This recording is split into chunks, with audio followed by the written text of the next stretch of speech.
अरिजीत बिना एक पल गवाए जैसे ही बाहर गया तो आरोही वहाँ से जा चुकी थी।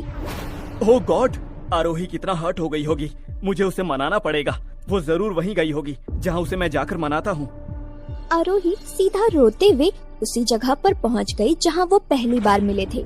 वहाँ एक छोटी सी बेंच डली हुई थी। तेज ठंडी हवाएं चल रही थी। दूर दूर तक कोई नहीं था। वो कितनी ही देर वहाँ बैठी हुई रोती रही। अचानक ही वो हैरान हो गई। ये मैं यहाँ क्या कर रही हूँ? मैं तो हमेशा यहाँ अरिजीत के साथ आती हूँ। आज क्यों नहीं आया वो? और ये मेरी आंखों में आंसू क्यों है? मुझे कुछ याद क्यों नहीं आ रहा? एक ही पल में आरोही सब कुछ भूल चुकी थी। तभी अरिजीत वहाँ पहुँचा और आरोही को कसकर अपनी बाहों में भर लिया और प्यार भरी आवाज में बोला, आई एम सॉरी आरू।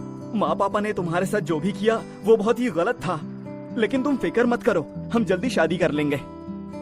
ये सुनकर आरोही चौंक गई और अरिजीत को खुद से अलग करते हुए कहा, शादी? माँ पापा, ये सब क्या कह रहे हो अरिजीत? मैं तो कभी तुम्हारे घर वालों से मिली ही नहीं। और शादी वो हम अभी नहीं कर सकते। मुझे अभी अपना बुटीक ऊंचाइयों पर ले जाना है। ये तुम क्या कह रही हो आरू?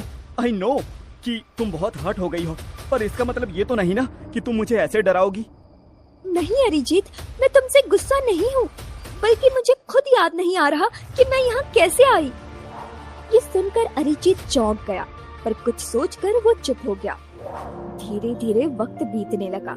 इसी बीच अरिजीत ने कई बार आरोही से शादी करने की बात की, पर आरोही ने कुछ न कुछ बहाना बनाकर मना कर दिया। पर इस बीच अक्सर आरोही चीजें भूलने लगी थी। एक दिन अरिजीत ने आरोही को मिलने बुलाया और 3 घंटा वेट करने के बाद भी जब आरोही नहीं आई तो अरिजीत गुस्से से भरकर आरोही के घर जा पहुंचा और उस पर चिल्लाकर बोला, आरोही, मैं पिछले 3 घंटे से तुम्हारा इंतजार कर रहा था। तुम आई क्यों नहीं? क्या अब मेरा प्यार तुम्हारे लिए मायने नहीं रखता? क्या तुमने मुझे कब बुलाया? और तुम मेरे लिए मेरी जिंदगी हो अरिजीत। तुम्हारे बिना एक सांस लेना भी मेरे लिए नामुमकिन है। तुम ऐसा क्यों बोल रहे हो? तभी अरिजीत ने टेबल पर रखा आरोही का फोन उठाकर वो मैसेज दिखाकर बोला, ये देखो, मैंने तुम्हें मैसेज करके बीच पे आने को बोला था और तुमने भी रिप्लाई किया हुआ है कि मैं टाइम पे पहुंच जाऊंगी। इतना बोलकर अरिजीत गुस्से में वहाँ से चला जाता है और आरोही वहीं ढेर हो जाती है। ये सब क्या हो रहा है? मैं अक्सर चीजें भूल क्यों जाती हूँ? मुझे डॉक्टर के पास जाना होगा। इतना बोलकर आरोही जल्दी से डॉक्टर के पास जाकर उसे सब बता देती है। डॉक्टर ने जो कहा वो सुनकर आरोही के होश ही उड़ गए। मिस आरोही, आपको अल्जाइमर की बीमारी है। अल्जाइमर? यस मिस आरोही, आपने शायद नोटिस नहीं किया होगा, पर यह बीमारी आपको बहुत पहले से है।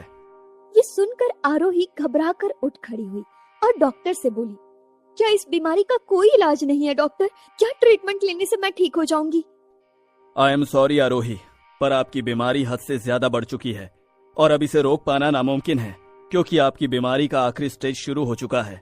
आने वाले कुछ ही दिनों में ये इतनी बढ़ जाएगी कि आप अपने सारे अपनों को भूल जाएंगी।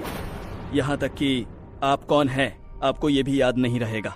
और एक वक्त ऐसा भी आएगा जब आपकी याददाश्त हमेशा के लिए खत्म हो जाएगी। मैं कुछ मेडिसिन आपको दे देता हूँ, हो सकता है आपको थोड़ा बहुत फायदा हो। ये सुनकर आरोही के कदम लड़खड़ा गए। वो वहाँ से भागते हुए सीधा सड़क पर आ गई और सड़क के बीचों बीच बैठकर जोर जोर से चिल्लाने लगी, क्यों भगवान, क्यों मुझसे मेरी इतनी प्यारी यादें छीन रहे हो? मुझे खुद को भूलना मंजूर है, पर अरिजीत को कैसे भूल जाऊं? अगर मैं उसे भूल गई तो वो कैसे